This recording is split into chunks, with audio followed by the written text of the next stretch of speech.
बिस्मिल्लाहिर्रहमानिर्रहीम। अस्सलामुअलैकुम। जगातों में आपको खुशामदीद कहता हूँ।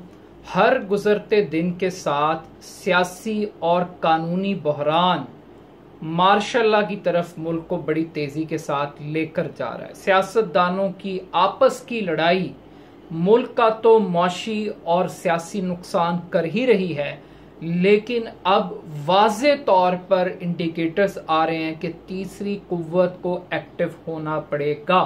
और तीसरी कुव्वत जब एम्पायर की कुर्सी पर बैठेगी तो फिर बॉलिंग और बैटिंग दोनों फराइज फिर एम्पायर ही सरंजाम देगा। अब अभी विफाक के अंदर ये फैसला नहीं हुआ था कि तहरीके अदम इत्तेमाद के ऊपर जो स्पीकर ने रूलिंग दी है कानूनी तौर पर क्या वो रूलिंग दुरुस्त है या नहीं है, किस हद तक सुप्रीम कोर्ट कानूनी मामलात में पार्लियामेंट के अंदर इंटरफेयर कर सकता है। अभी ये बहस का सिलसिला जारी था, मगर दूसरी जानिब पंजाब के अंदर वजीर आला पंजाब का जो इंतखाब है वो इमरान खान साहब के लिए, चौधरी परवेज़ इलाही के लिए एक बहुत बड़ा इम्तिहान बन चुका है। इमरान खान साहब चौधरी परवेज़ इलाही साहब के साथ मिलकर हर वो सियासी हरबा इस्तेमाल कर रहे हैं जो शायद इखलाकी तौर पर इमरान खान से तवक्को नहीं की जा सकती थी कि वो ही स्ट्रैटेजी अडॉप्ट करेंगे जिस तरीके से ऑपोजिशन हरबे इस्तेमाल कर रही है नंबर गेम को जीतने के लिए।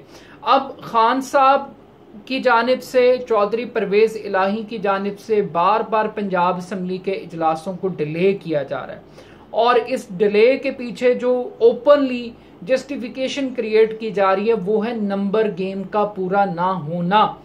अब ये नंबर गेम तो किसी भी सूरत खान साहब भी पूरी नहीं कर सके विफाक के अंदर, और इसी तरीके से चौधरी परवेज़ इलाही भी इस नंबर गेम को जीतते हुए दिखाई नहीं दे रहे।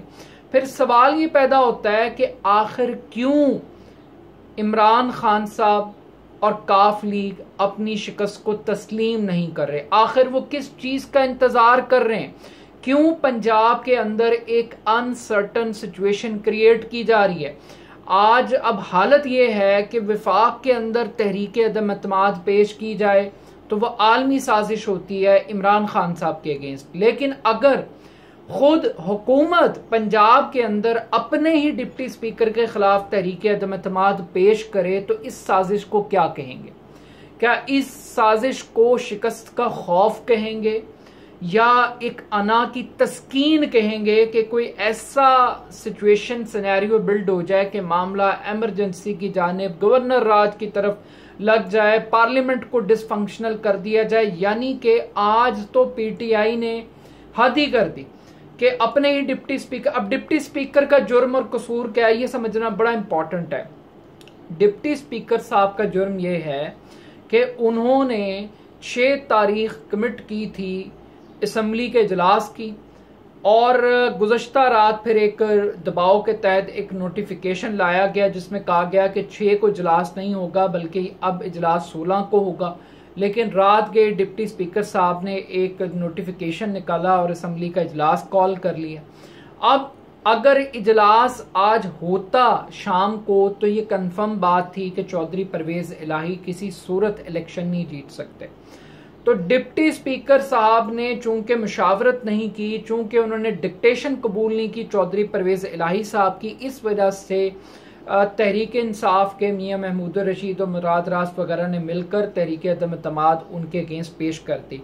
अब अंदर की खबर यह है कि दोस्त मजारी साहब जो हैं वो बाकायदा तौर पर मुस्लिम लीग नून को ज्वाइन कर चुके हैं और वो हमजा शहबाज की इंस्ट्रक्शंस को फॉलो कर रहे थे और जो कभी इम्कान था कि वो वोटिंग के प्रोसेस के तहत जो कानूनी ऑप्शंस क्रिएट की जा रही थी कि किसी तरीके से मुनहरिफ अरकान के वोट को कंसिडर ही ना किया जाए और एक नई कानूनी जंग का आगाज कर दिया जाए, तो डिप्टी स्पीकर साहब उस साजिश का हिस्सा नहीं बने बल्कि वो ऑपोजिशन की साजिश का हिस्सा बन गए हैं और अपनी लॉयल्टी उन्होंने चेंज कर ली है। तो इस लॉयल्टी को प्रीएम्प्टिव स्ट्राइक की गई आज हुकूमत की जानिब से और असम्बली को सील कर दिया गया। अब चौधरी परवेज़ इलाही साहब के अगेंस्ट भी मुस्लिम लीग नून तहरीक अदम इत्तेमाद लेकर आ गई है। बट इंटरेस्टिंग बात यह है कि पंजाब के अंदर जो पहली अदम एतमाद की तहरीक थी वो चौधरी परवेज इलाही की ख्वाहिश पर मुस्लिम लीग नून लेकर आई उस्मान बुज़दार के अगेंस्ट,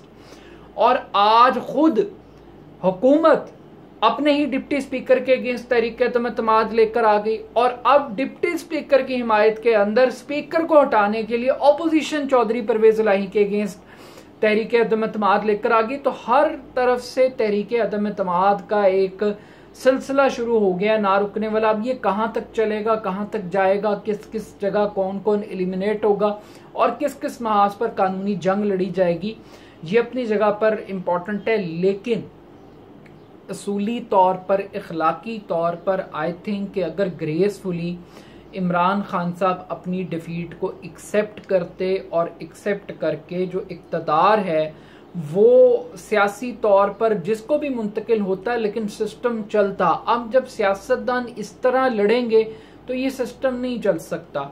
सिस्टम उसी सूरत के अंदर चलेगा जब हुकूमत और ऑपोजिशन एक दूसरे को स्पेस देंगे।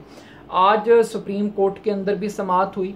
अब इस आज की समाअत का जो क्रक्स है वो बुनियादी तौर पर आर्टिकल 69 वर्सेस आर्टिकल 95 है, यानी कि किसी भी रुकने असम्बली के वोट के हक को इस्टेब्लिश करना, या दूसरी जानिब स्पीकर का या पार्लियामेंट की जो प्रोसीडिंग्स, जो इम्यूनिटी हासिल है पार्लियामेंट को, उसका फैसला होगा कि दोनों में से किस चीज को ज्यादा फौकियत दी जाएगी कानूनी तौर पर। अब हुकूमत की स्ट्रैटेजी क्या है? हुकूमत ये चाह रही है कि किसी तरीके से इस कानूनी जंग को मजीद तूल दिया जाए और इस दौरान मजीद क्योस क्रिएट हो, लोगों को सड़कों पे निकाला जाए, एक एडिटेशनल कैंपेन प्रॉपर तरीके से लॉन्च की जाए, एक ऐसा जंग का माहौल क्रिएट होगा जिसके जरिए इक़्तिदार ऑपोजिशन को मिले या ना मिले, लेकिन तीसरी कुव्वत इस अपॉर्चुनिटी से बेनिफिट उठा सकती है।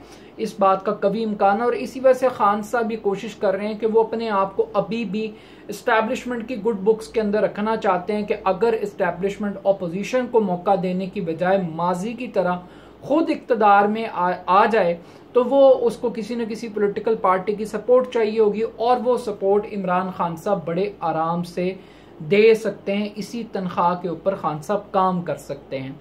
तो सुप्रीम कोर्ट के लिए ये मैटर बड़ा इम्पोर्टेंट है कि वो वोट के हक को इस्टेब्लिश करती है या स्पीकर की रूलिंग के इख्तियार को इस्टेब्लिश करती है। बहरहाल सदर पाकिस्तान ने तो लिखकर, उनके वकील ने कह दिया है कि ये काबिल समाअत ही नहीं है मामला। इसको सुप्रीम कोर्ट में डिस्कस करना भी गैर कानूनी होगा। ये बैरिस्टर अली ज़फ़र साहब ने आज आर्गूमेंट्स दिए हैं।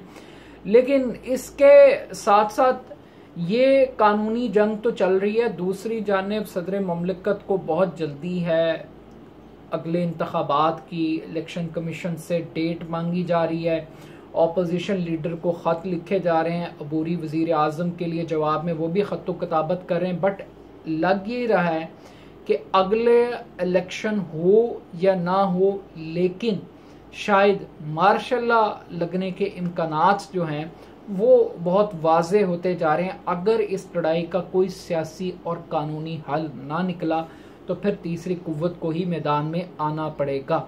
अपना फीडबैक ज़रूर दीजिएगा, मेरे यूट्यूब चैनल को सब्सक्राइब कीजिएगा। बहुत शुक्रिया, अल्लाह हाफ़िज़।